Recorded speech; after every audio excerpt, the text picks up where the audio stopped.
Welcome to Module 4 on factoring. First, we're going to look at determining the greatest common factor of a group of polynomials.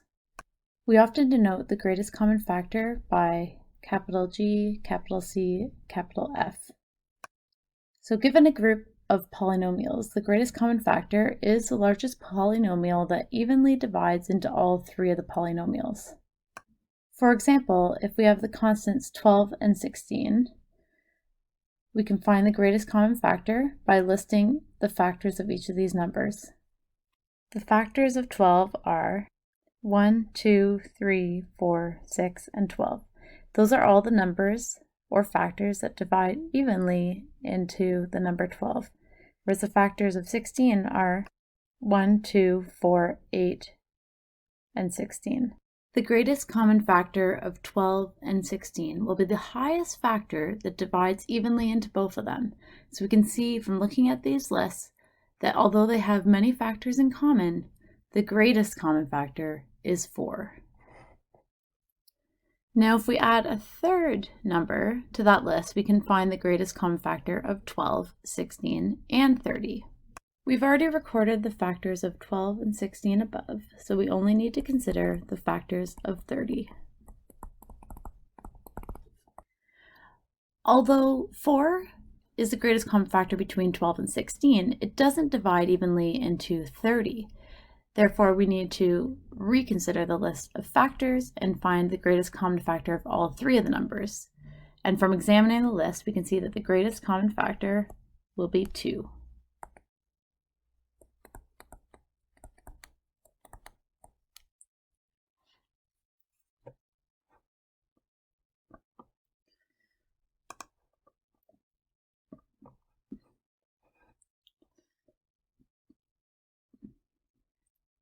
We can make things more interesting by also including variables in each of the terms.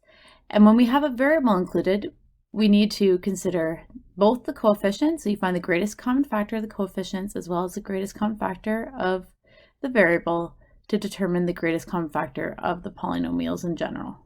So looking at the coefficients and variables separately, if we consider the coefficients, 12 and 16 have a greatest common factor of 4.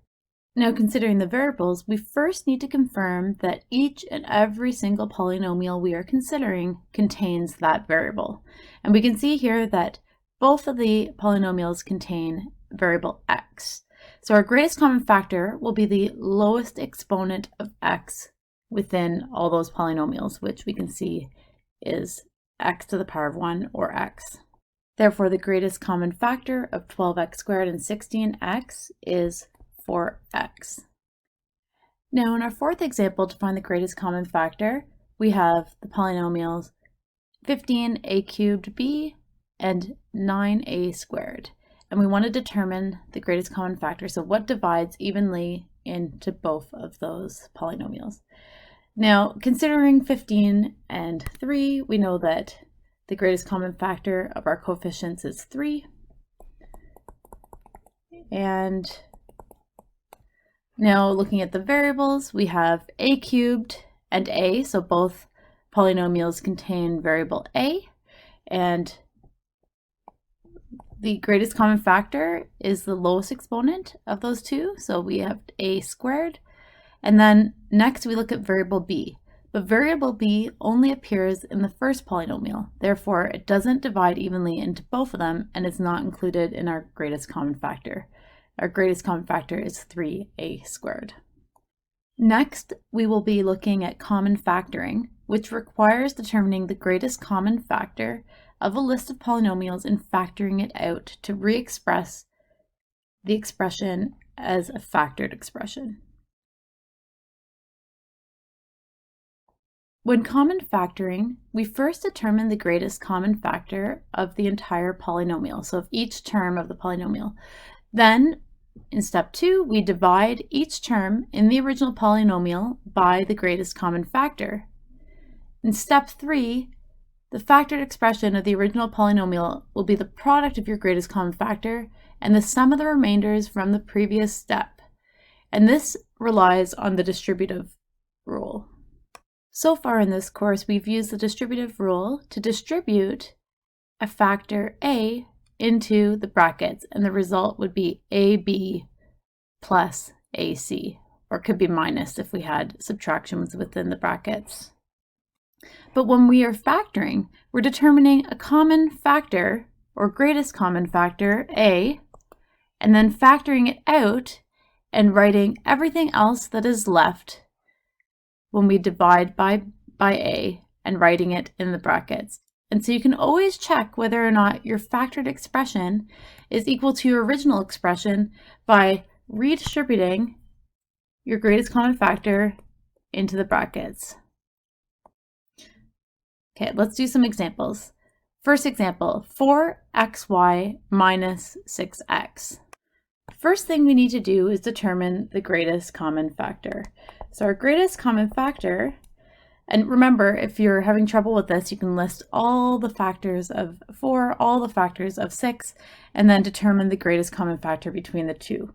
But our greatest common factor will be 2x, and when we factor out 2x, we're going to factor 2x out of 4x squared, and we end up with 2y remaining.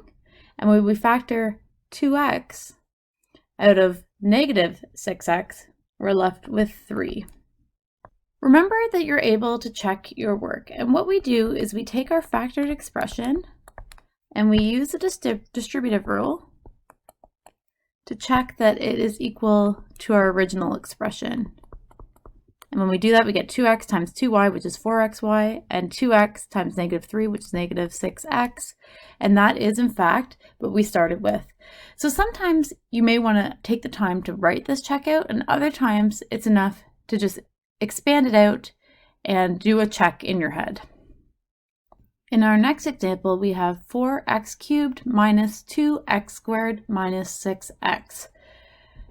We can see that there's a greatest common factor between each of the terms in this polynomial, and the greatest common factor happens to be 2x again. We can factor out 2x and consider all the remainders when we divide our common factor by each of the terms. So 4x to the power of 3 divided by 2x has a remainder of 2x squared. And then negative 2x squared divided by 2x has a remainder of x. And minus 6x divided by 2x has a remainder of minus 3. Again, we can perform a check by expanding the 2x back into the brackets and confirming that we have what we started with. In part C, we have a different example where we have a polynomial that has some brackets. From taking a look at this, we can see that in each parts of the polynomial, there is a common term of a plus b. We don't know the values of a or b, but we know that a plus b is a common factor between each of the terms.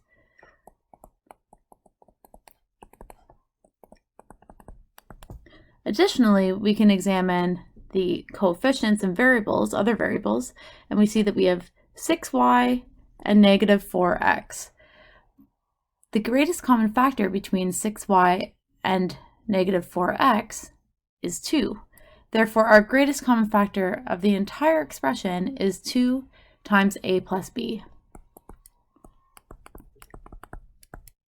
Now we need to divide both parts of the expression by that greatest common factor, and we find that we have 3y minus 2x remaining.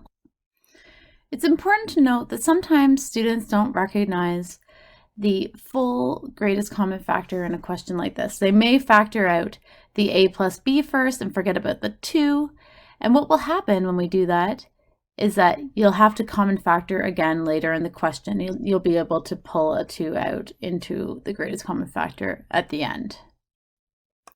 As a reminder with these questions, as well as with all algebra, make sure you take your time, watch the negative signs, and make sure that you factor out slowly and methodically and correctly. And take the time to do a check. We can check that the left side, so what we started with, is equal to what we factored by expanding out the factored expression. In the next series of videos, we'll be looking at quadratic expressions and how to factor them.